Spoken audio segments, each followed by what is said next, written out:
والله ده برسالة وتحدي حالتي ودينا، لكن تكون استعداد سبتي علاته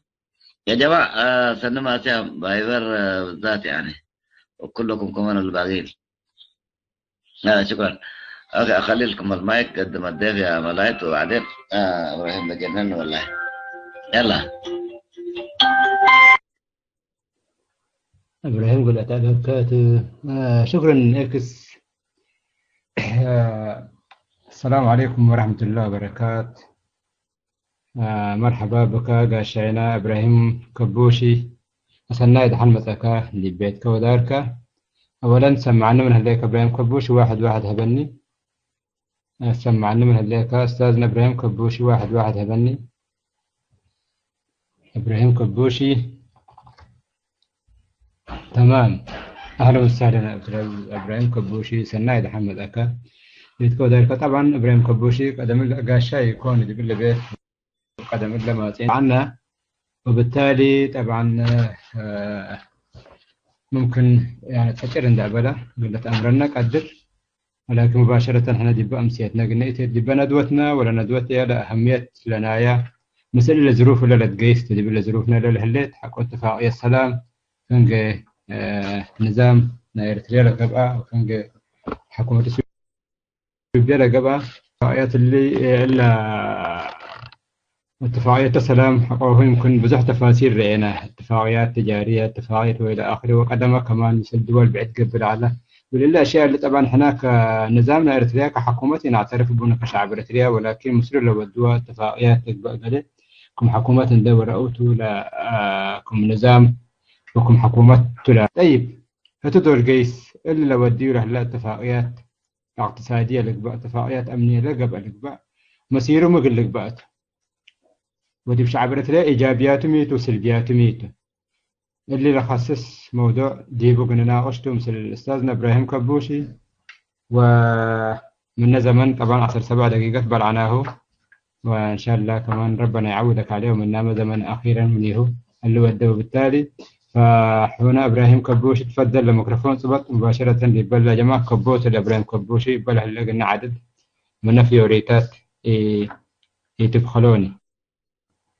إبراهيم كبوشي الميكروفون صبت ومنه شوية ممكن اكس اف اي مره هنا قل ترجمه بالكاتب قل ترجمته دي بتقرنيا الموضوع أهميته سبب لها مهم شديد قلنا ترجمته فبزح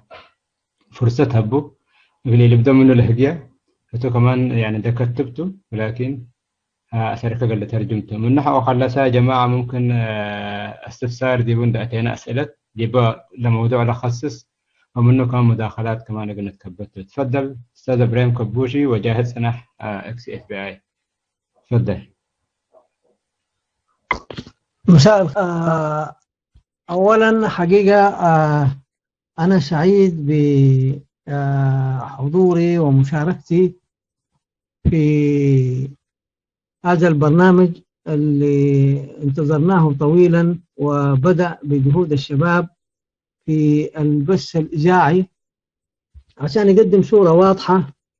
لحقائق الأوضاع اللي قاعد يعيش الشعب الإريتري أجل لنديمه. وبالتالي أنا مسلمين إنه خطوة عباية اتنسأت، وبالمناسبة الله قل إدارتنا اللي برنامج اللي قل إشكرفته، وبمناسبة تعدد برضو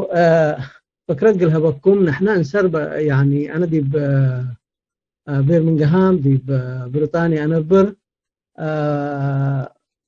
برنامجنا بشكل شهري نسر نوديه بأي عدد دأبو وأسك يوم 15 سنة لودات برنامج ورح كاهن قيس وقدام لمهمتنا إلى قدام يكوني، لكن لمهم نقدر لصورة أبرها ومثلا دقانا قلتها قديبة وقلنا رأيه يعني كما مقدم له برنامج حقنا لبيليو أكل أي يعني آثار كيت باوا أو سنيت بدي شعب إريتريا، لأنه النظام أساسا يمثلون الشعب اللي وأهمية كالأيت حقيقة لرئيكو. وأنا موضوع للطرحة ذات موضوع مهمته وموضوع سنيته وموضوع دي قضايا كان أيت لا بس حناته وقلنا رأيته كفو لا حاجات مثل أضحككم وصورته وبالتالي اللي عنوان اللي كرو أنا أعتقد سنين دي انتبهوا وسنين دي ركزوا لا ودوتوا إنه الاتفاقيات في دولتنا إريتريا وفي الدول وفي عالم وفي مجموعة دول أكل أي تأثير بودي بالمستقبل الشعب بوني الاتفاقيات اللي من يضرروا ينفعيوني لأن بلكن نفهم كل شعبنا جلاب في الله. أنا أعتقد اللي موضوع اللي مهمته وكونه أزل للطراح وأزي يتبن ديبو فجر بزح حاجات ممكن أخفف قلنا. السؤال اللي حقيقة مفروض أو اللي تقبل على اللي رأيوه واللي تهاجديبوه واللي ناقشوه واللي فصلوه معلومات سنيت عند ركبه وفي نفس الوقت دراسات سنيت عند ودا وأرقام عند أمسعى اللي تهاجديبوه يعني كل طرف على أول طرف طبعا لتنظيمات سياسية النظام اللي لا تليت والهليت واجهت كالعيد لمنظمات لمجتمع وصل الأفقرة اللهم كل الطرف كان مفروض من 20 سنة أسك يوم بزح حاجات اللي شعبنا وآمرها لأنه آمروته قلت طريقة نضالوا اللي تهيبه قوة تهيبه وقدمنا الدعاء بشكل يعني كبير قدام مسك أزيه انبال كلا حاجات حتى يأمرني إنه النظام اللي قلنا قيرون حزل لنا وبنظام ديمقراطي قدام كله لخدم قلنا نحزل لنا إلا عنوان ما جواب انت وكدنا السؤول عنواننا يقرر اللي جواب اللي الفلاني لكن جوا ما هي اللي جيبوا وكفوكم قبي إلا تفاصيل كالأيتا للأسف الشديد نحن كلنا كمعارضة يشقينا ديبان إذن نشقى ديبان على قلناته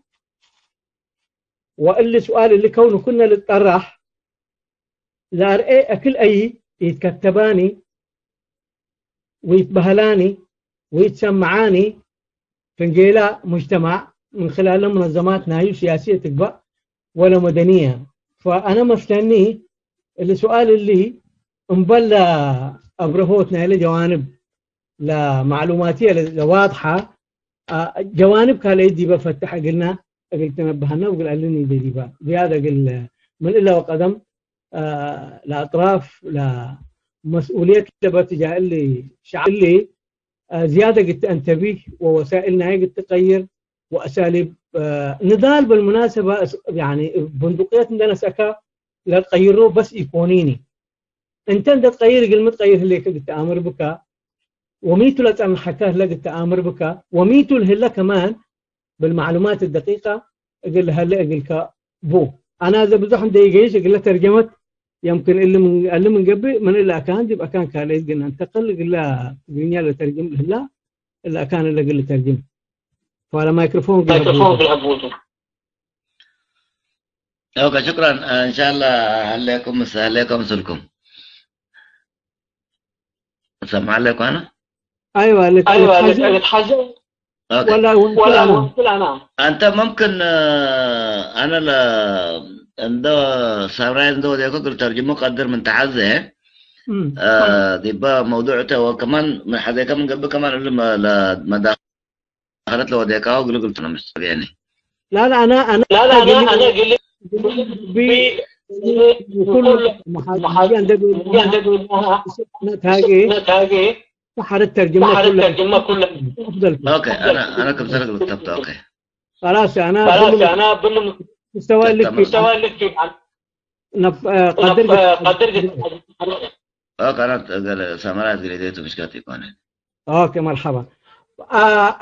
فالموضوع اللي لجانب لا مباشر نايو قلنا تاجي ديبو حقوا دي بقى صاروا قلنا تاجي فتحنا لسؤال الأساسي اللي تروح له ميتا لاتفاقيات للنظام اللي وديا من ما مسعادي في سنة 91 أسك يوم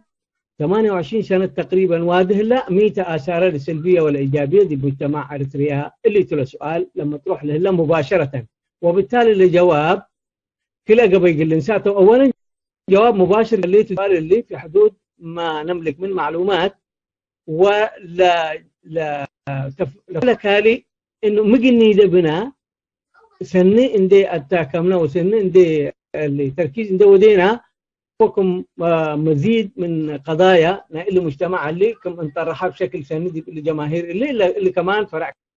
كاليس. وانا فيما يتعلق باتفاقيات اساسا اولا الاتفاقيات ذاتها كلمه عامتها، هل اتفاق من دولة ودولة من قبي قبيبو من مجموعة دول من قبي قبيبو ناي كل عالم من قبي اريتريا تشارك ديبو في الامم المتحدة او كل المنظمات الامم المتحدة كمان قبي كان ايتبو، وبالتالي لشروطنا اي نوع من اتفاق تختلف من حتى دي بتاع العيد. في كل دولة قبل بينوتو، في مجموعة دول دي منطقة حتى قبل بينوتو، في دولة وعالم كله لقبل معاهدات دولية واتفاقيات دولية للاتبهل اللي كمان بينوتو. أشكال الاتفاق ذاتها كوفلتها حاجة اللي بروتوكول لبولا أو تفاهمات أو مذكرة تفاهم اللي مستوى منها مستوى نايلا اتفاقياته حقوها اتفاق للبولو. كلمة اتفاق كمان اللي مستوى كالئته أكثر أهمية وأقوى قانونية منها مذكرات تفاهمته، ومنها اتفاق يعني الاتفاقية. في فرق بين الاتفاق والاتفاقية. اتفاقية هي كمان بيناتها وشروطها حقوق اللي متي كمان معاهدات يعني برضو شروطها وأكثر قانونيتها وأكثر دقيقتها، وبالتالي أشكال التعاون في شكل انه كل عد او مجموعه عدوتات او عالم كله مثل اللي قليدي حتى كهن طريقتها ومستوى نايبه. مستوى ناي بروتوكول لا اختلف من مستوى اتفاق، ومستوى اتفاق لا اختلف من اتفاقيات، ومستوى اتفاقيات لا اختلف من معاهدات. وبالتالي اللي دي بحسابنا قلنا كريو بنا يوم ابو حسب العنوان لكروي لله ابو من انشقه معناها نحن دي بروتوكولات نتهاجئ هليناني، ودي باتفاق ناي مبادئ عامة نتهاجئ هليناني. نحن دي باتفاقيات لتوقعت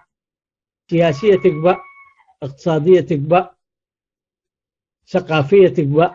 أمنية تقبأ، دي بنتهاجئ لنا. وبالتالي لثلاث فرع لك الأيام الاتهاجئ دي بوم يكونيني لأنه بشكل عام برنامجنا إلا عنوان إيكونيني. نحن دي بمعاهداتنا التئي هليناني معاهدات قضية كالأيتا مثل قلهب فيما يتعلق بنايلا معاهدات أي دولة دي بالعالم أمم متحدة دي بوق التئتي وعضويات قد تركب، وحتى من دول دي بالعالم اللي قد تقبأ من تحزي لازم اتفاقيات هليت معاهدات دولية هليت تعاهدوا ديبا بمعنى أنه السماء معه ديبا، وبالتالي أي عدل الأتيكا هنديبا اللي وقعه. اتفاقيات مثلا جنيف الأولى والثانية هليت إلا اتفاقيات علاقتها بحقوق الإنسان. حقوق الإنسان ده نقول معناه حقوق نايو سياسية تقبأ، اقتصادية تقبأ، اجتماعية تقبأ، ثقافية تقبأ، ديبو آتيتها. إلا اتفاقيات اللي مجرد أنت عضونا أمم متحدة قاكا ملتزم بها أنت. جزء منه لا مثلا لا التزم بها لكن تحفظات هلا قلودي بنقطة دي بكل ايدي بثلاث دي بقله وإلا حوت دي بعالم، لكن في القالب الاتفاقيات عضت ودي كذب الأمم المتحدة اتفاقيات ملزمتها وهي بطبيعتها عامة، هي ودائما طابع سياسي وثقافي وحقوقي كم حقوق لتترئيتها. اتفاقيات التزامات قانونية ناي مثلا غرامات تدفع ديبا أو محاكم جيش ديبا إيكونيني. دائما الاتفاقيات إلا معاهدات إلا نوعية كاليتا وقلنا دبنا إلى معاهدات قلنا تهاجي ديبا إيكونيني يوم، وبرضو دي باتفاقنا تفاهمات قلنا تهاجي إيكونيني، وأيضا دي بروتوكولات أو مذكرات تفاهم قلنا تهاجي إيكونيني يوم. دي باتفاقيات لتوقعها دولة مثل دولة كالعيد أو مثل مجموعة دول أو مثل قلة دي بقولنا دائما أنت وكد مثل الدول العالم ودي معاهدات تتحول اتفاقية قبليني. اتفاق لقبل دائما فنجي دي بكل حاجة تتمم. اتفاق فنجي دولة ودولة، واتفاق فنجي مجموعة دول 4-5 دي بإقليم قبل الآخر. اتفاقية ودو ممكن سياسية قبل، ممكن اقتصادية قبل، ممكن سياسية قبل، ممكن ثقافية قبل، ممكن نقديات قبل ناس هلادين هيقله اللي اتفاق إيتو بالنيبال نقدر. طيب كنا حقو قبقى لا اتفاقيات مثل دول لويتا إريتريا مثل مجموعة دول يمكن ثلاث زمان أنا أتذكرهم بشكل وحتى 4 أتذكر حتى منن اتفاقيات مثل أفريقيا لوديتا وبموجب الاتفاق الذي باتحاد أفريقيا لأتيت إذا معناها الاتفاقيات دي باتحاد أفريقيا لأتيت لنا اتفاقيات ملزمتها لأنه وقعنا ديبا نحن ملزمتها ندابل حرق النتاج دي بوتو كفو نتخارج منها ولا آثارنا هي ميتة ولا إيجابياتنا هي ميتة. أيضا اتفاقياتنا دول الإيجاد للأولى إريتريا مما استقلت أتيت ديبا لمجموعتنا قرن أفريقيا السودان بديبا وإثيوبيا وصومال وجيبوتي على الديبا على أساس إنه نقول لهم مثل ندقب أو دي بالمنطقة اللي مصالحنا إلا شعوبنا هي مثل للرؤوب ومصالح إلا شعوب إلا لجنح وأمان وسلام لا مسلم إلا منطقة لكن ندت بهذا الأساس نهاية إنها اتفاقية سالفيت ودي إريتريا دي النظامية مثل دول الساحل والصحراء اللي بيقولوا واللي مقرنا دي بليبيا على بديل ويمكن أكثر من كل دول مشاطئاتنا البحر المتوسط البقى والأحمر أو حتى جزء كبير من المحيط الهادئ الأفريقية تلقى دول الساحل والصحراء اللي بيقولوا اتفاقية لوديت إريتريا اللي سالفيتها اتفاقيات رابعيت لك لوديت إنه اتفقت مثل جامعة الدول العربية عضو مراقب بالتقباء يعني اللي يمكن مثل مجموعة دول لوديتا إريتريا اتفاقيات طبعا مثل الاتحاد الأفريقي لوديتا كل الالتزامات لا سياسية ولا اقتصادية ولا ثقافية ولا أمنية ولا الاتحاد الأفريقي ما دام عضونا يبقى أكاد تلتزم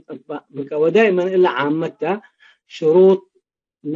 اقتصاد بشكل كبير وواضح ومؤثر لشعب إريتريا على بالي يعني أشكال لتطبيقنا الاتفاقيات ذاته من منظمة إقليمية عباي أكثر من قبل منظمتكم الاتحاد الأفريقي بزحل آثاره لسلبية على الشعب بشكل محدد يتترقيني وبالتالي يقدرني بزح أهمية جنهبه يمكن إيجابياته أكثر من سلبياته لا إقليمية لنعيشته في 4-5 دولة وفي مصير دولة لقبي دائما آثار يعني إيجابية هلقلو سنيت وآثار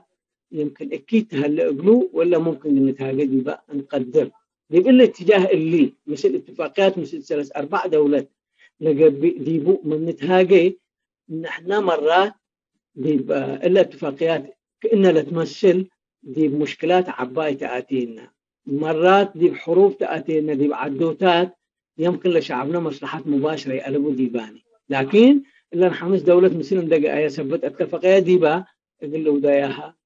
قدرة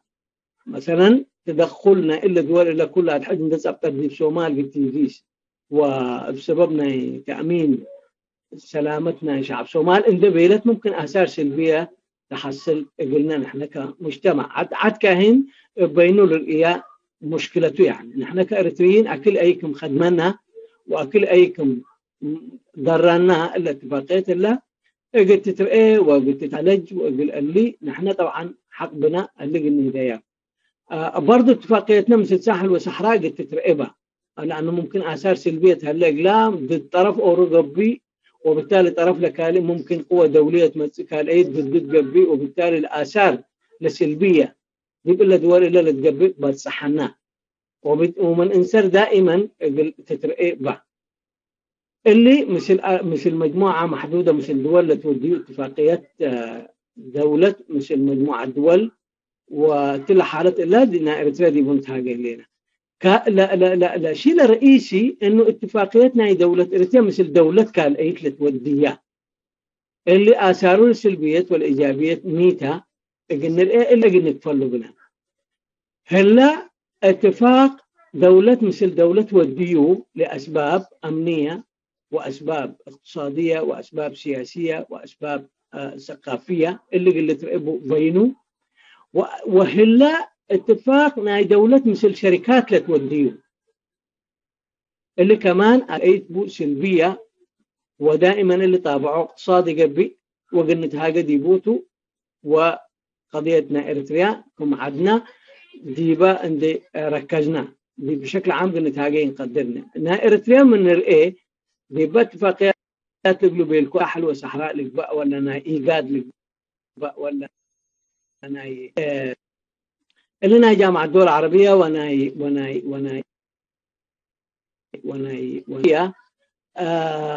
قضية يمكن أبعاد سياسية هلا قلوا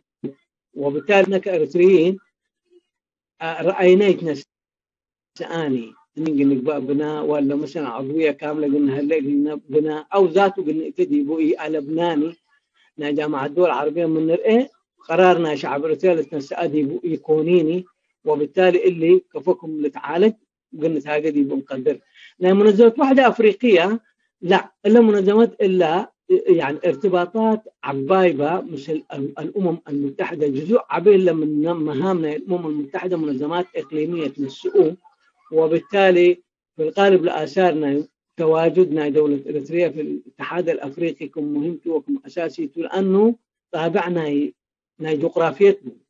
قارت كاهين منظمتنا يواديتها ولا منظمات إلا لأنه لقارتها عبايتها كوفلتها يعني هلا قسمنا شمال أفريقيا قسم لنا جنوب أفريقيا قسم لنا شرق أفريقيا قسم لنا غرب أفريقيا قسم حامساي لنا وسط أفريقيا وبالتالي بزح آثار لبو أنا عندت رأى إيه ترئينيني كجانب سلبي جانب أما دول مثل لوديتو إريتريا من رأي يوم اتفاقيات لوديت إريتريا مثلا مثل السودان اتفاقيات واديتها مثل إثيوبيا اتفاقيات واديتها مثل جيبوتي اتفاقيات على إجلا مثل مصر اتفاقيات على إجلا الاتفاقيات اللي تختلف من عدي بعد ومن الناحية عدد الاتفاقيات كعدد كميا ونوعية الاتفاق ذاته بدي مركز كمان من أكان يبقى كان الاختلاف نحن معظم ل 28 سنة معظم الاتفاقيات اللي تمت بين دولة ودولة بشكل محدد دولة إريتريا ودولة كاليت من نرئه مثل إثيوبياتا أنا شخصيا كتاب بيه مثل قدام اللي كتبناه جامعة الدول العربية تمولته 3 دفعات حجم لا اتفاقيات دي بورقة لأنا لكتاب قوة دي الكتاب اللي فنجي سنة 91 أسيك سنة 96 دي إلا 5 سنة كلا سنة يعني استقلال بشكل رسمي استفتاء دي ودي وحقوه 3 سنة 94 و95 و96 دي إلا انسلس ولا كلا لقدميهن لو ديناه اتفاقيات مثل إثيوبيا حوالي 27 اتفاقية على إلا 27 اتفاقيات من ترئيها كل الجوانب لا سياسية ولا اقتصادية ولا ثقافية ولا أمنية ولا تجارية ولا كل إلاني حاجة لإلتهاجات ديبا اتفاقياته كالترئية ولجان عليا تشكلت من كلا عدوى الاتفاقات ليه لقري تصور مسؤول يعني لا درجة حتى عقد تقبأ لتحزق لهليت لا رأي يعني لكن لأهمية من طرحنا الاتفاقيات اللي تمت في حكومة إثيوبيا وفي دولة إريتريا اللي وقت من رأيه حقوا لخلاف في إثيوبيا وإريتريا تما والحرب قبأت في 98 أسيك 2000 كله تلكفا يعني كم سنة قبأني قبأ أورود كايم يعني حرب عتوه وبالتالي 27 اتفاقيات كلها دي كم يتوقع قبأيا اللي في النظام ونظامته اندهل للنظام نفسه قدر قل انسحب من اي اتفاقيات وقدر قل لاتدي باتفاقيات كمان زيادة كالأيد وبالتالي دائما حق دولة قبأت قدرتها وحقها اتجاه الاتفاق لسؤال انسر ميتمو لا قلنا لا ترئينا اي عد الدنيا كلها بيقول الدول اللي كله الهلا يعني خلينا نقول ل 90% من دولنا عالم اتفاقيات اللي تودي سياسية أو اقتصادية أو أمنية أو ثقافية دائما الاتفاقيات جهات فنية أولا إرادة سياسية تهلف انقلاع عد اللي يديها وحقوها لجان فنية تدرسها وحقوها اللجان فنيه درسن ده قبل انا يعني اولا ذات مثل دستور لا يلعب يعني تناقض ديبو اتيت يكونيني ضد نايو يكونيني بنود نايا الا كتفرق من اللجان الفنيه وبالتالي حقول كله قبي ديبا ديبا برلمان قيس ولا برلمان دائما تصديق ودق الاتفاقيات باعتبار الحكومه مقترحاتنا هي تقدم باتفاقيات ولا جهت لا ابروفل وديها انه خلاص الا سنيتها وتنفع عنها وشروطها مثل لا دستورنا هنا تتناقضني وايضا ارباحنا هنا او مصالحنا هنا تتحقق دي بل كله عند رعاية سياسيات من قبل اللجان السياسيه دي بمجلس الاهليه ترقيه واقتصاديات من قبل للجان الاقتصاديه دي بمجلس الاهليه ترقيه وامنيه من قبل لجهات برضو أمنها إلى عدو بولا اللي تعلق كمان ترقية وحقوق في النهاية لبرلمان كم مسودة تتقدم ديبه تغير ديبا والأسنة ديبا وبلسة وجديد كلا حكومة ديبا تحد بلسها مثل تعديلات نايا حقوق كلا تعديلات قبلها من جديد تقبل وبرلمان من جديد بلا حالته إلا بلا سيقتنا إلا قبلناها لبل لأنه دائما الاتقيات في الجدول تقبي جزء منها مخاطره الذي يبو انت اتفاقيه سياسيه استراتيجيه من ودم سلعد اللي معناها ممكن نسأكم مسلوب التحارب اللي ممكن نسأكم مسلوب مواقف قد تنسى دبا محافل اقليميه ولا دوليه اللي ممكن نتطلب منك جزء من مواردك الاقتصاديه قلت تسديو با اتفاقيات ابعاد با اتفاقيه شروط با اتفاقيه التزامات با اتفاقية زمن محدد بها اتفاقية طريقة بنا كفو تتراجع كفو قدام قرأ من جديد وكفو الأسنة دي بها وكفو اللي وديها اتفاقية طريقة بها كفو قدام ذات من اتفاقيات فقر يعني اللي كله اندت كتبها واندت أمرها ونقى حكومة جبي وحقوها لجان فنية اللي متخصصة وحقوها برلمان هلا ومن جديد برلمان ولا لجان فنيه قال لها حكومه تبلسوا ولا حكومه كمان تودم سلا عدلك الايد قال لك ايه وبالتالي من جديد لا اقبلك موافقه اللي اكثر من 90% دائما لقدام كنا ودي دول وحكومات وانظمه شعبها لا تحترم اتفاقيات للقوله اثار سياسيه دي بجيشك ودي بامنك اثار اقتصاديه دي بمواردك ودي بميزانيتك ودي بطريقة صرف نايكا ديبو أسير لبا دائما انتندنس أكاها ديبا ممثلين على شعب كريا وحقوها قيس وقبايات نسي وتأكيو تسني على الأقل جزء عبي من اللي ممثلين اللي شعب اللي عبر الأجهزة بتاعته لدستورية ولا أجهزة رقابية والتشريعية لمجلس والجهاز التجي سجهت الليا حقو اللودة أو كين دبيلة حقو وديها حقوها الشعب قدر قل تحمل حتى آثار سلبية من با نتيجتنا الممثلين نايو سوء تقدير جل تم ديبا قدام مسؤولياتها تتحمل وبالتالي تبعات قانونية ديبا لكريت ليلت اللي كم تلتزم با لكن دي عدنا لحسلا دائما الاتفاق فنجي مش حكومة وحكومات في شخص محدد السياسي ذاته حتى الحكومة يوم دي بإريتريا اتفاقية اقتصادية مش وزير الاقتصاد ووزير مالية ووزير التجارة اللهم لمجموعة الاقتصادية اللي نقول لهم دي بأي عد علاقتها لبومني دي بشارعكم ما قدام سمعوا بها معناتها لقبه الذي بعدناه أساسا لا علاقة بحكومة ألبوني ولا علاقة بدراسات فنية عند قوات ديبو ولا علاقات قانونية عند ترى كل أي قروف توريين من دستورنا يلعد ومن الالتزامات لعد ذات علاقة ألبوني لأنه دستوري هلاني وبرلماني هلاني كمان اندر أيو اندر سيو لغير ديبو ورفضوا مرات كمان ومرات قبلوا يعني ومرات لأسنة دي ثبت هلاني نحن يعني أهمية اللي من إلا كان إلا تمثل إنه طبيعة لدولتنا هنا ذاتها هل شروط ناي دولة بشكل طبيعي حتى دولة ديكتاتورية بالمناسبة مؤسسات بها ودولة ليبرالية مؤسسات با، ودولة اشتراكية مؤسسات با، ودولة ملكية مؤسسات با. نحن دي بكله الليناني جلاب اللي صفت له عدلت نسأت وأنه دولتها في الأمم المتحدة، وبالتالي قدام دي باتفاقيات تأتي مثله لدولة الاتفاقيات مثل إرتيت والدهليت أمرتها أنه اللي نوع اللي من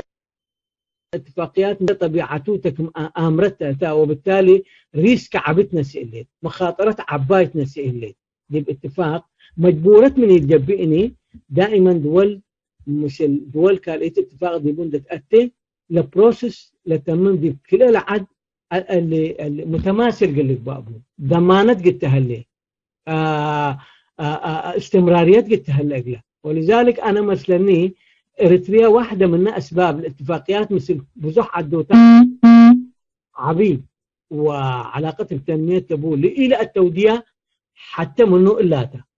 انه دوله دائما تبلك يا اخي نحن اتفاقيات قلنا لازم مشروعيات قلت هلي قلبها دي بعدنا ودي بعدكم وبتستمر وضمانتنا وحالة ثانية كمان التزامات قلت هلا ديبا اللي هي عند قبل انا اكانات هلا اللي جايش ديبوني اللي جاء اتفاقيات اي نظام بديل من منطق اللي انسحب منه قدر وشروط كمان من اللي ديبو كل اجابي هلايا او انت تحدقوا تبل النظام لو وديو اي ناس بناني ونحن طرف يحنان دي بالاتفاقيه الثنائيه وهذا حقنا اي شعب كنا حقبه وطريقه كاليت اللي كمان التزامات من اللي دي بعد الجوانب القانونيه ومنظمات دوليه ترئي انه لمساله اللي المفروض كنا قلت باي الباني قدام لقضيه نساء ومحكمه جيسبها لنظام لجديد ولنظام لقديم دي طرف كالي الهلال اللي بيقول والله يا اخي انا مش المسؤولين ولا اتفاقيات الا وبالتالي تعويضات لتحزيني لانه انا اتضرركو او اي حاجه لجلت او ذاته لشراكات كفوم فرتك من الحد دي بمحكمه جنيجيس بناء لطريقه اللي يتناسبناني وبالتالي كل قبيه الله دي بالحاله اللي حتى قبي انه والله دولتها انسحب من اي اتفاقيات وديتها اي نظام جديد مسي اتفاقيه اقتصاديه لابطرات اتفاقيه امنيه لابطرات كله لابطرو اصلا انت دوله ليها لو وديت جلاب دولتها الا كمان لما سالت جلاب جهات جديدتها وممثلتنا دولتها برضه حقبه اقل تنسحب منه لمشكله انسان اللي بقى لجانب لايجابيته انه انت دوله مثل دوله انت تودق اتفاق من اي اتفاق حقبك لانه انت سيادتنا هيكاته انت مصدر قوتنا هيكاته مش طرف كالي للالزمكاء لبون دي اتفاقيه ثنائيه لجانب لسلبنا اللي لو وقت لتشقدي به الليت الاتفاقيات مدرت عبايكم مسكه الا يمكن دي شعب لا تودي مثلا النظام اللي من سنه 2000 اتفاقيات وهذه من قبل اسك يوم 8 سنه مثلا لاثار دي اللي وقت اللي نايله تدمير ازتها من اللي اتفاقيات اللي 20 سنه ودا الا 20 سنه لا كل قبل اي شعبنا نتيجه الاتفاقيات اللي لازالمت ازت ترئي وبالتالي تأثيره لنظام اندهلات ونظام حقه قيس لتأثيرنا يبطل أنه نحن أو أي عد سيادة لبا عن طريق برلماننا يا وعن طريق دستورة وعن طريق حكومة تقطع الطروبة لكن لخسارة بيبقى وقت لنظام لو ديال الذي بيبقى أكل أي كيتا اللي كلنا نرئيه لنا فقيات لقبل إلا بس السودان لقبل أكل أي درينا أكل أي نفعينا اللي قل الدرس لبوته اولا اكويته بشكل عام لانه راعي قدامي يتنسى اديبوني لكن اللي يكفيني انت دائما اتفاقيات تقبي اولا قلت تركببك لانه جزء عبي منها اتفاقيات لنظام لحبعه وبالتالي نحن كمجتمع وكمنظمات وكتنظيمات سياسيه وكافراد اهتمام النضال قلنا ابو مي قبه هلا بسميتنا دي بعدنا من اللي نظام اللي مثل دول كاليت اللي ذاته نضالته حقوق دنس انا هو اكل ايكم اثار سلبيه ودا دي اللي شعب اللي دي سياسه من قبل دي باقتصاد من قبل دي بامن من قبل دي بثقافه من قبل اللي ترقبوا وحقوق اترأى اللي تكتب دي بوبو كل ايكم كل وده للنظام اللي قبلوا يوديناتوني لانه نحن فهمنا قلنا عمليه لنا مواجهات النظام اللي للاسف الشديد شبابته بس النظام اللي كفونا وكوب قوة القبا ولا قال لك ولا بتال وحقها بنظام جديد امت انت دي بمتمثل لك اساسا مؤامرك مو ودي اندي تامر ولا نظام ورقون ده حقاق الككنا دي بمكاتب قال لي قيستو كل حاجات له قلوها ذاك اللي قلبات كوتو انت متامر وبالتالي الا تحدي واحده من التحديات الكبيره كما عنوان لها محاضرات اهميه الاتفاقيات لجانب لبوزيتيف لبناتو ديبو ميتو ولا جانب لأكوي وخطر لقبي ولا إخذ منه ديبو ميتو لجانب لإيجابي نقدر بالراحة قد نفقر منه أي اتفاق ثنائي لجانب لسلبي إنه قدرناني شعبنا ننبه من أجي مقبه له وأكل أيدي بخطر هلا ودي بمخطر هي كنا ولا أنت أكوي اللي كا وكنا وكي منبرنا به اللي هي اللي تبني قدام تفاصيل تحزلت أيكم أكوي ودا النظام الاقتصاديين دي بعد أكوي ودا سياسيين دي بإلا عدل أكل أيكم ودا أكوي وقدام لموت ديبو أكيد دي بجوانب الأمنية أكل أيكم خطر ودا في الجوانب الثقافية إلا كل أنا مثلني واحدة من مظاهر الضعف نايناتها أزين قلت تترقي وقلت تقرأ ونقد قلت كتب ديبة ولا تنظيمات بدائل التمثيل لقدام للسلطات للحزال لحق ولا النظام اللي قيس تصور واضح حق الشعب الرفيق اللي هلا قلوبه انه النظام الاقتصادي كنا ودع على وكنا اللي قوي على الشعب خدمي علاني نحن كنا قلنا لانه اللي هو ودى لنا الشعب اللي خدمته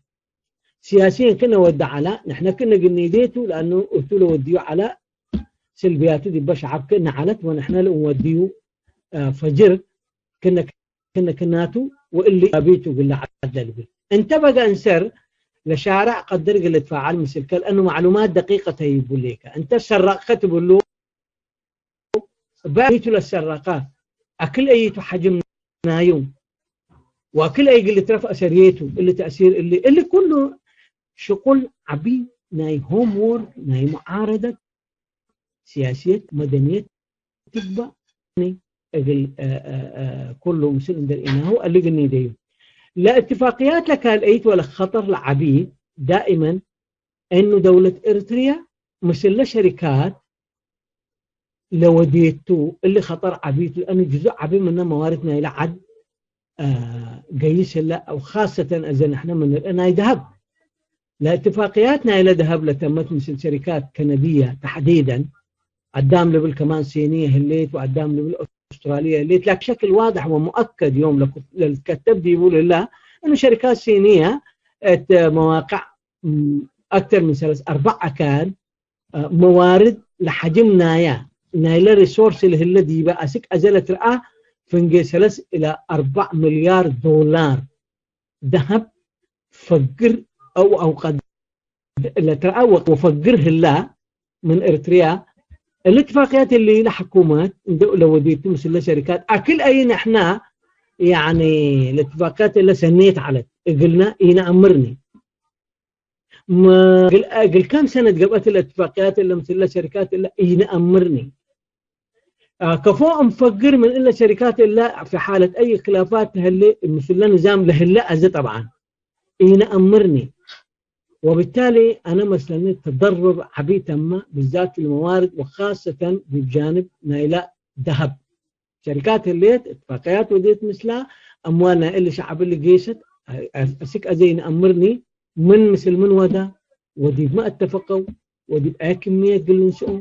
وكل أي تأثير بذاته اللي بلو ودو دي بيأدي بإريتريا دي بزراعة لك باء ولا لك باء ولا دي بسكننا قدام لك باء ولا حمامنا قدام لك باء ولا حقوقنا قدام لك باء كان اللي دي بوزع حاجات اللي دي اللي جانب اللي لقيت درست فجر انت يقدرني اقل محاكمتي دقل شركات مثل النظام لو وديتوه لأن سألتوه انت قلت بتضطروا تقدر لكن مقاضات قلت دقل يتقدرني دي واحدة من التحديات السلبية فيما يتعلق باتفاق دولة إريتريا بالموارد وخاصة الذهب مشكلة كاليت اللي أخطر من الذهب وأخطر من موارد انت اتفاقيات ودي قل دولتك الأيدي بعد كم درجة تهبا قواعد تقبا تجارية تقبا ولا عسكرية خطر عبيته اللي انت قدر طبعا فجر لنظام من قيس باعتبار فنجا دولته ودولة تمت دولة جديدة تكون شرعية برلمانه وبنوسها قدر قد تغيرون أول تبطروا ذات شطبوا وتبطروا لكن لحلفة قد تغيروا يتقدرني لأنه لو ودوك لقيتم أورو فقرة وأورو أساسا انت غيركاهو وبالتالي متابعات قانونية بيبقى لي بزح عباي إهليتنا اتفاق فنجا كله قدام مسؤول لتماته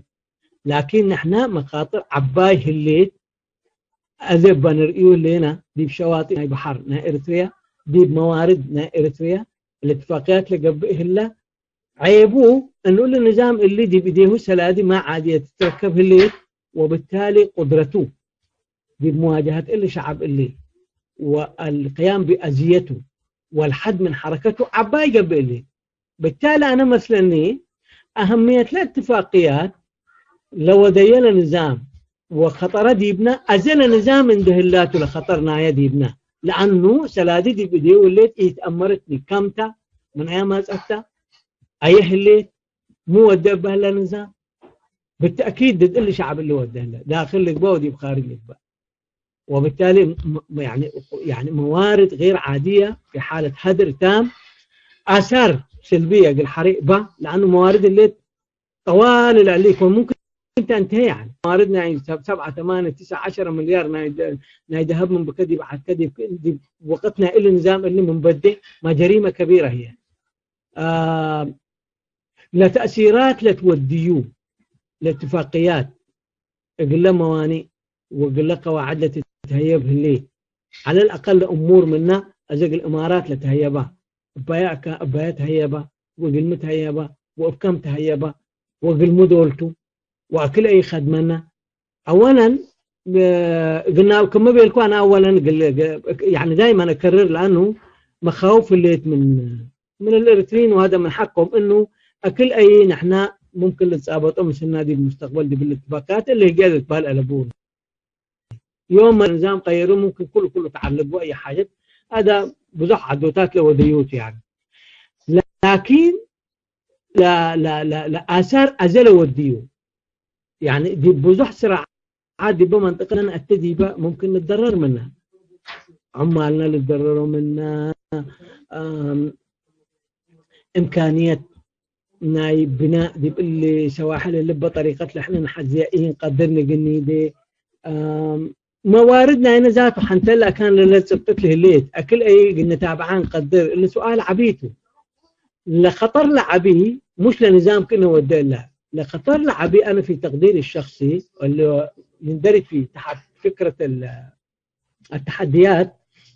إنه نحن قدرناني قلنا تابعوه اللي موضوع اللي إن تابعناه وإن درسناه آثاره السلبية وشعبنا قلنا وعبه وبالتالي أكيد بقيت اللي سديه لحد قلنا إنه نضالنا زيادة شديد قال لك بقى في مواجهة النظام اللي لأنه لمعاناة بتضطر لأنه كل يوم نتأخر النظام اللي نحن خسرانين خسرانين بشر خسرانين موارد خسرانين دور خسرانين أشياء كثيرة يعني ويمكن دي الجوانب اللي أنا حبيت أتناولها في طبيعة الاتفاقيات الثنائية والإقليمية والدولية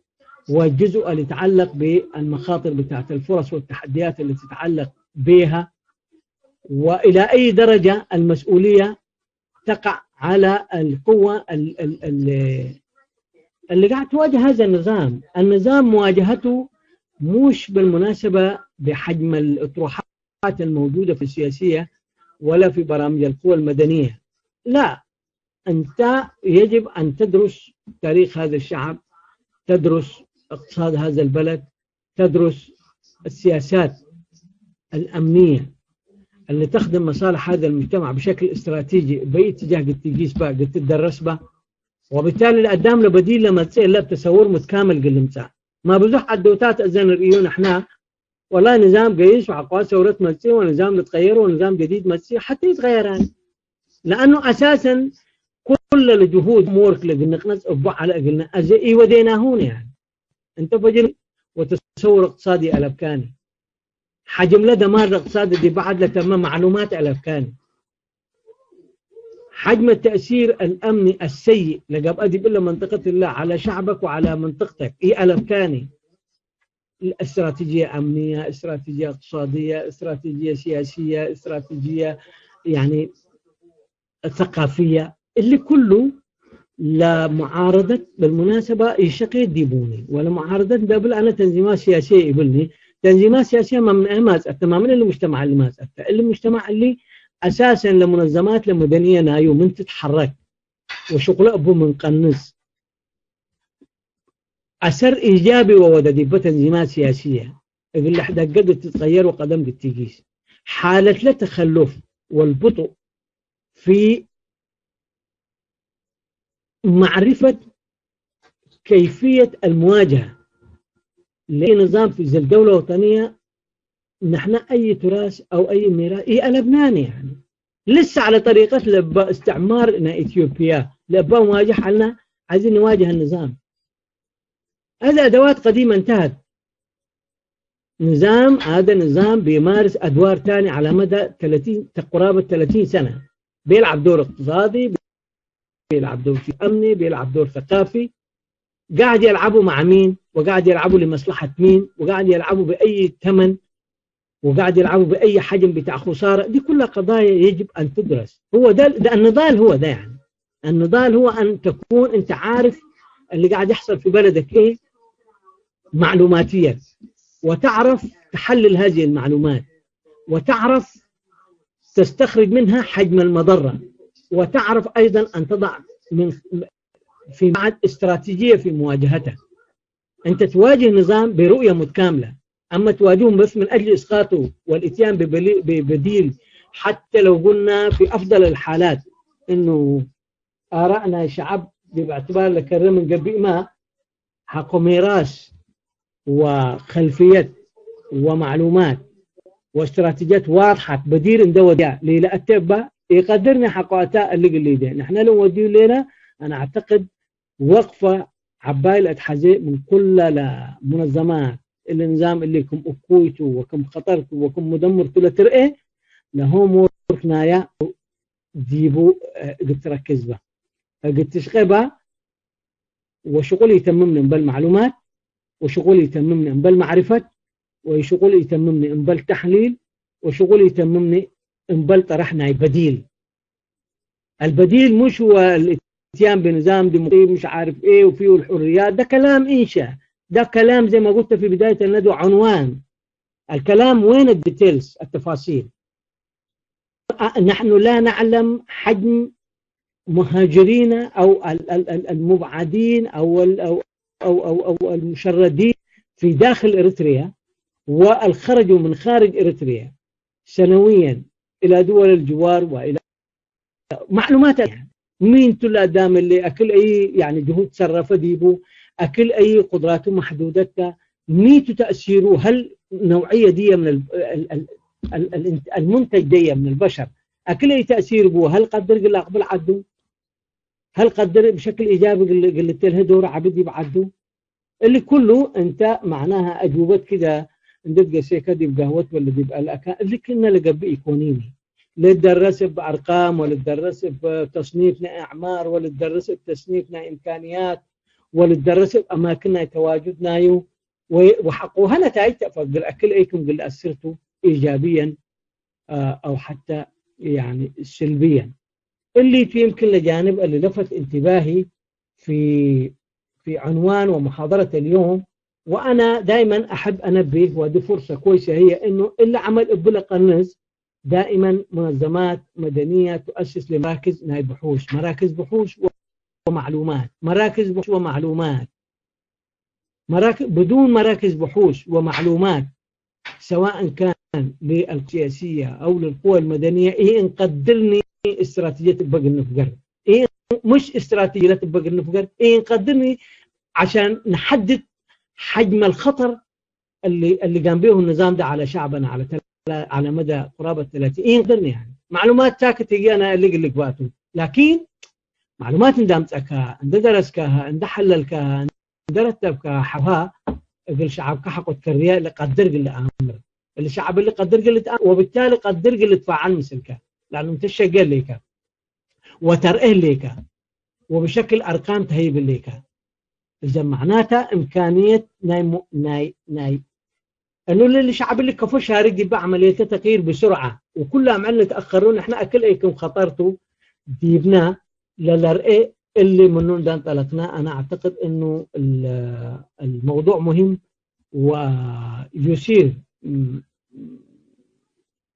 يعني قضيتين من بعدين مختلفين. البعد اللي يتعلق بانه الناس تساهم وتعمل في كشف المخاطر وتوعي الناس بمخاطر هذا النظام، وايضا من جهه ثانيه تنبه القوى المواجهه لهذا النظام باهميه العمل بشكل علمي مبني على المعلومات الدقيقه والمشتغل عليها تحليليا على اساس بدائل سنيت بالتهلي. يمكن دي الجوانب اللي حبيت انا اتناول من خلالها اليوم العنوان ده واشارككم فيه. حقيقه يعني انا دائما اقول انه كنا لقاءات لمثل بدل ما قدام ندت هاجا قدام سمع ثم طريقتنا لا مدرس ولا طلاب لا اللي يمكن بزح يخدمني طريقتنا حوار حق تقبي اكثر لفائده تقبي. نقطه اخيره يمكن انا ودي مهمه جدا في عنوان اليوم دي بقلت هاجا لحظه انه دائما صناديق الليت البنك الدولي وصندوق النقد الدولي وصناديق الليت زي الصندوق العربي للتنميه والصندوق الافريقي للتنميه صناديق اقتصاديه الليت الا اتفاقيات مثل عدلت وديه الا ملزمتها ما فيش كلام انت فجرقت تدفعاته. صناديق اتفاقيات وديه سلادتها يبقى لها حكومه الله في شكل قروض وديون نحن ملتزمين بحنا. هذا اكبر خطر يواجهنا لانه الاتفاقيات بين الدول ممكن التملص منها والتخلص منها والتخلص من تبعاتها، لكن البنك الدولي سلادلها يبكى، صندوق النقد الدولي سلادلها يبكى، البنك الاوروبي للتنميه مش عارف سلادلها يبكى، البنك الافريقي سلادلها يبكى. انت دراسه جدوى عندك قدامك ونساو 300 مليون و200 مليون و500 مليون و400 مليون. اولا لمصداقيتنا كذاته انت قل لها بكى يمكن بالنسبه اقولوا محلولتها انت حقوا الاقساط يدفع كان في الجدول الزمنيه بتاعتها ممكن ابطر منك، لكن لدين له الذي بكتر نظام قيس ونظام مسين تقدر تدفعوته. انا اديكم مثل بسيط. اكثر من 4 صندوق تم لما حطتنا توليد كهرباء بحرقيق ولا تمت في حدود 220 مليون دولار اللي تحز على من اكثر من 4-5 كانت نسأت. صندوقنا ابو ظبي والصندوق العربي والصندوق الافريقي مجموعه دول ومجموعه صناديق مش دول صناديق منظمات اقتصاديه يعني دفعتها وللطلب على خلال فتره محدده ارتيلا سلاديها قد تبلسها جزء عبي اكثر من 4-5 سنه بنلقى الليله اللي دفع على بطرق اللي دفع يهلاني. انت مثلا 220 مليون يقول كنا مشروع ناس انت يقول مشروعنا تعليم من كان حتى 160 مليون ناس انت طلبتنا دراسات عليا وانا جامعيين اولمبيا جنوب افريقيا اللي قيسوا مثلا انت 200 مليون 150 مليون 180 مليون نسأك الا سلادله قد تقبلته الا سلادله سبقه نظام اللي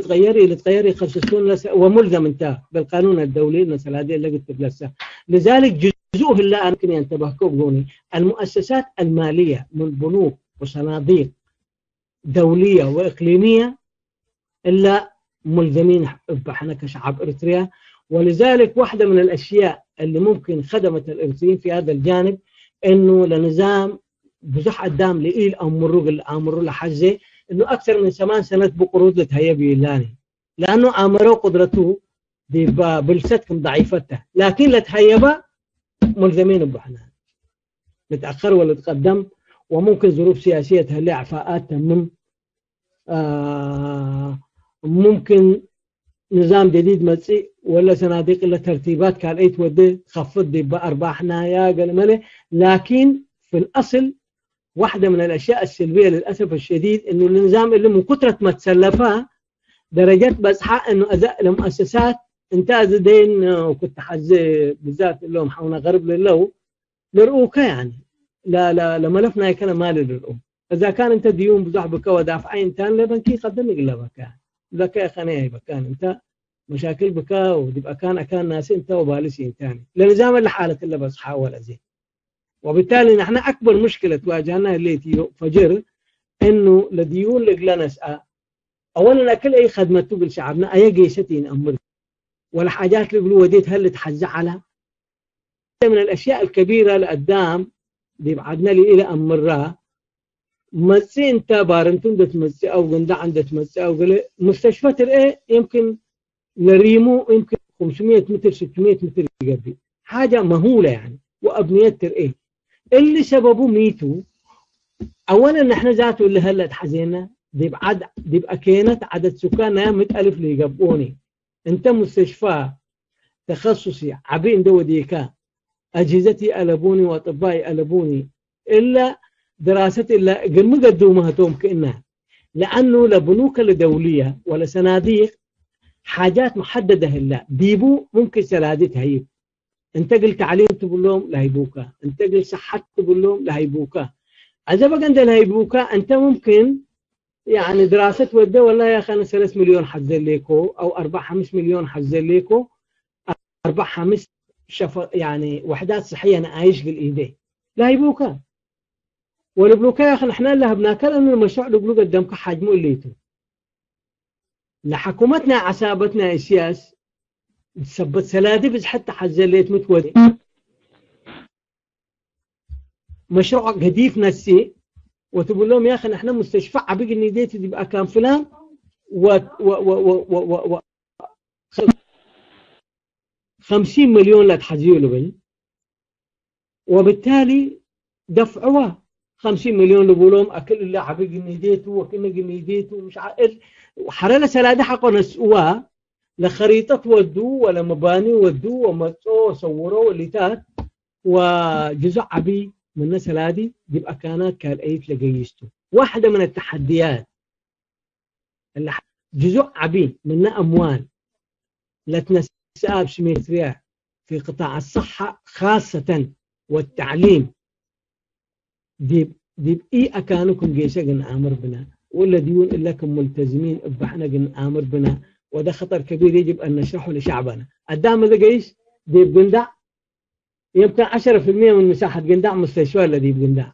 معنات لي قلبوه حتى ما المقصود منه إنه أنت حاجة عباي يقدم سلادة بس حق التنسى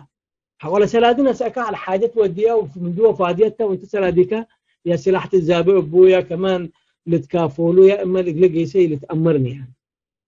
اللي ظاهرة دي بإرتريا بالذات قدامنا من إرتريا ماتي باردتولا قايس الاتجاه قندع لقايس أكان بزح حتى دي مساواة على هلا مساواة يوم 40,000 هلا ديباني لكن كل مشروع لما قلنا مستشفى اللي قوى ديبالا لمن ترى أنت بعشرات الملايين قابيتو ودول دفع وهتوم ببقي أكانوا ندعوه لسلادي للأسف الشيء اللي جانب اللي تحدى عبيق الشعب الإسرائيلي اللي قبأته و يعني مال دي أكانوا لي جيشة ومال اللي دفعت يعني كمان. فقال دي واحدة من التحديات الكبيرة فيما يتعلق بقضية الاتفاقيات وتأثيرها من الجانب الإيجابي والسلبي على مستقبل البلد. ده أنا يمكن الملخص بتاعت الشيء دار أقوله بصدد هذا العنوان وكده انتهيت. وبالتالي كما بيلكو أنا أنه الحوار قيمته مش أورا لتهاجي وقدام سمع لكن قدام لتهاجي وطرف لكال لتهاجي لقيمتنا اللي حوار اللي أكثر من قيمتنا لا هي أول مرة إلا أنا بس لباب قل افتح بوندا حديكوت ديكو لكن حوارنا أكثر يمكن قيمة لهيب. وشكرا يعني أنا زي لما يكفون حدقوه قل ترجمت لك بقى أو حتى قل أي دارت قل تتابع. شكرا.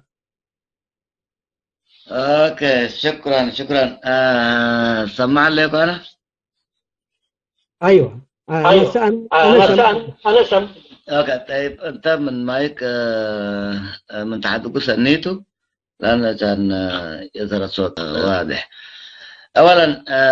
كما يمسكونه ان شاء الله الناس كله كبصحة تصفى قبر زخونة كبايد حلف وي تقاقي فوقها هذا أبقى ذاك زخونة سابق رماني تصفى قبر مالتي اوكي مجمريا كجمر كولا قاشانا انا حقوسي ابزي نوح تصبانا رستي اكال كوينة كزارب زقابرنا لومي بتصاتفنا هزو بزملكت برقص بحود ولا انت هنا انا برق نهامي قمت ابزي حلفنا تمكرو كل جزء خيبا وين هزبي تصاتفات سوى على جزء كانت بزوج تقمات عايز لو واحد كم رئي زخاص كم سقام عيريوني سلازي بس بيلغا ابتما دبايك اتو يفتو